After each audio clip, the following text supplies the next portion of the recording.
Welcome friends, বন্ধুরা, আশা করছি সকলে ভালো আছো। আমি অনেক দিন পর ভিডিও দিচ্ছি, তাই জন্য অনেক দুঃখিত। আজকে একটা গুরুত্বপূর্ণ টপিক আলোচনা করব। ক্লাস 10 এবং 12-এর জন্য, দুটো ক্লাসের জন্য অত্যন্ত গুরুত্বপূর্ণ। প্রশ্নটা কি? Write an application to the headmaster for constructing a cycle stand in the school. স্কুলে একটি সাইকেল স্ট্যান্ড নির্মাণ করতে হবে, সে বিষয়ে হেডমাস্টারকে অ্যাপ্লিকেশন করতে হবে। খুব সহজভাবে আমি তোমাদের বোঝানোর চেষ্টা করছি, একবার দেখলেই হয়ে যাবে। আচ্ছা, সবার প্রথমে আমাদের কী করতে হবে? আমরা যার কাছে চিঠি লিখছি তার কাছে লিখব টু দ্য হেডমাস্টার। হেডমিস্ট্রেসও হতে পারে। কোন স্কুল? ধরে নাও XYZ স্কুল, লেখার দরকার নেই। এরপরে স্কুলের অ্যাড্রেস সংক্ষেপে। তারপরে আমাদের কি লিখতে হয়? সাবজেক্ট। বিষয়বস্তুটা কি? দেখো, অ্যাপ্লিকেশন, সংক্ষেপে অ্যাপ্লিকেশন। কি জন্য application? For a cycle stand, একটি সাইকেল স্ট্যান্ডের জন্য অ্যাপ্লিকেশন। তারপরে আমরা কি লিখব? এখান থেকে শুরু করবো ডিয়ার স্যার বা ম্যাম, যে কোনো একটা হতে পারে। একটা সোজা পদ্ধতি বলছি। এই সমস্ত প্রবলেমগুলো তো আমার একার নয়, স্টুডেন্টদের পক্ষ থেকে আমি বলবো। সেই জন্য কীভাবে লিখবো দেখো, I on behalf of the students of our school want to draw your kind attention to the, আমি বুঝিয়ে দিচ্ছি, ফলোয়িং ফ্যাক্ট। কি বললাম? I on behalf of the students of our school.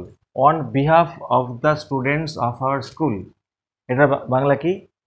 আমাদের স্কুলের স্টুডেন্টদের পক্ষ থেকে আমি want to draw your kind attention, আপনার অ্যাটেনশন বা মনোযোগ, দৃষ্টি আকর্ষণ করার চেষ্টা করছি। কি বিষয়ে? টু দ্য ফলোয়িং ফ্যাক্ট, নিম্নের বিষয়ে। নিম্নের বিষয় মানে এখন যে বিষয়টা আমরা লিখব এই বিষয়ে। এবারে বডিটা লিখব। বডিতে আমরা যা চাই বা আমরা যা বলতে চাই সেটা সংক্ষেপে লিখব। কি লিখব? লিখব যে প্রতিবেশী অঞ্চল থেকে বেশিরভাগ স্টুডেন্টই আমাদের স্কুলে সাইকেলে করে আসে। তাহলে সেটা ইংরেজি কি? Most of the students from the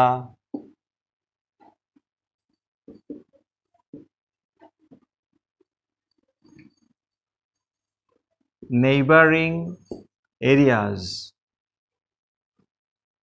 come to school, স্কুলে আসে, on bicycles। কি লিখলাম? প্রতিবেশী অঞ্চল থেকে বেশিরভাগ স্টুডেন্টই স্কুলে আসে বাইসাইকেল চেপে, কিন্তু দুর্ভাগ্যবশত স্কুলে সাইকেল রাখার উপযুক্ত জায়গা নেই।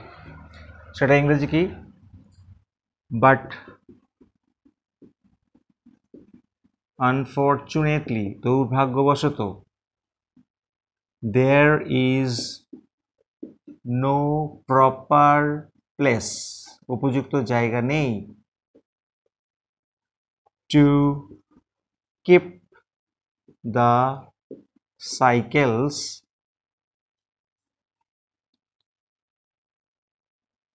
In the school. ফলে কি হয়?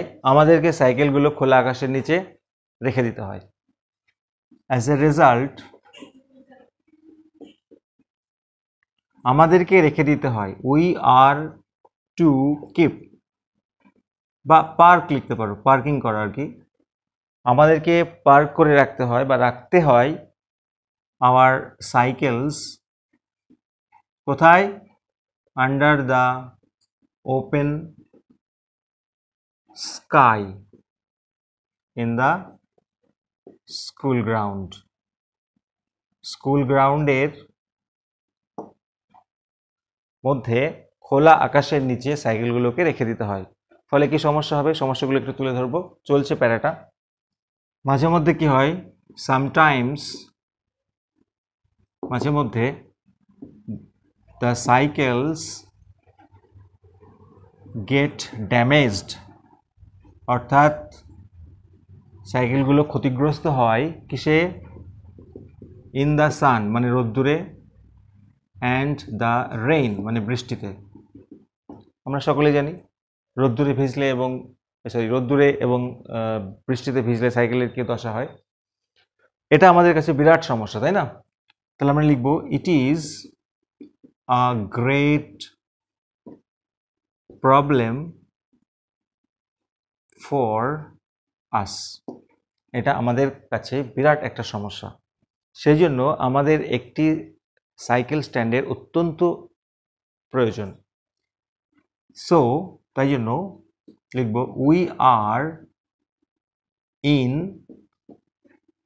আর্জেন্ট নিড, নিড মানে প্রয়োজন। We are in urgent need, কিসের need? Of a bicycle stand in the school. We are in urgent need অর্থাৎ আমাদের আর্জেন্টলি প্রয়োজন কিসের? Of a bicycle stand in the school, স্কুলে একটি বাইসাইকেল স্ট্যান্ডের। তাহলে বন্ধুরা এই হলো বডি, মানে আমরা কি বলতে চাইলাম, সমস্যাগুলো কি কি বলে দিলাম। এবার লাস্ট প্যারাতে আলোচনা করবো, অ্যাপ্লাই করব। প্যারা চেঞ্জ করে এবারে আমরা লিখব অতএব আমি, আই দেয়ারফোর রিকোয়েস্ট ইউ, অতএব আমি আপনাকে রিকোয়েস্ট করছি কি করতে? টু সেট আপ বা কনস্ট্রাক্ট মানে নির্মাণ করা। কি কনস্ট্রাক্ট করতে? A cycle stand in the school area, in the school premises, school প্রাঙ্গণে, যাতে কিনা, so that, যাতে কিনা কি? যাতে কিনা এই সমস্যা থেকে আমরা মুক্তি পাই। so that we can get rid of, get rid of মানে মুক্তি পাওয়া, বা we can get relief, so that we can get rid of this problem, যাতে কিনা আমরা এই সমস্যা থেকে মুক্তি পাই। আচ্ছা, আই হোপ, আশা করছি, you will grant our request, আশা করছি আপনি আমাদের অনুরোধটা মঞ্জুর করবেন। অ্যাজ আর্লি অ্যাজ পসিবল, যত তাড়াতাড়ি সম্ভব। কি জন্য? কাদের জন্য? For the benefit of your beloved students, আপনার প্রিয় ছাত্রছাত্রীদের উপকারের জন্য। আশা করছি খুব তাড়াতাড়ি বা যত তাড়াতাড়ি সম্ভব আপনি আমাদের রিকোয়েস্টটা মঞ্জুর করবেন। এই হচ্ছে গিয়ে লাস্ট প্যারাগ্রাফ। এরপর আমাদেরকে লিখতে হবে বন্ধুরা এখানে, আচ্ছা এখানে লিখব থ্যাঙ্কিং ইউ, কমা, ডান দিকে নিচে লিখতে হবে বন্ধুরা ইয়োর্স ওবেডিয়েন্টলি, দিয়ে নিজের নাম, বন্ধুরা নিজের নাম। আর এইখানে ডেট, যবে তুমি চিঠিটা লিখছো তবেইকার ডেট দেবে। আর প্লেস উল্লেখ করতে পারো, প্লেস তুমি যেখানে থাকো তার প্লেস মেনশন করলেই হয়ে যাবে। তাহলে এইভাবে সোজাভাবে তোমরা লেখো, ভালো নাম্বার পাবে, ফুল মার্কস পাবে। ভিডিওটি ভালো লাগলে অবশ্যই লাইক করো, বন্ধুদের মধ্যে শেয়ার করো, আর অবশ্যই চ্যানেলটিকে সাবস্ক্রাইব করে পাশে থাকো। Thank you so much for watching this video.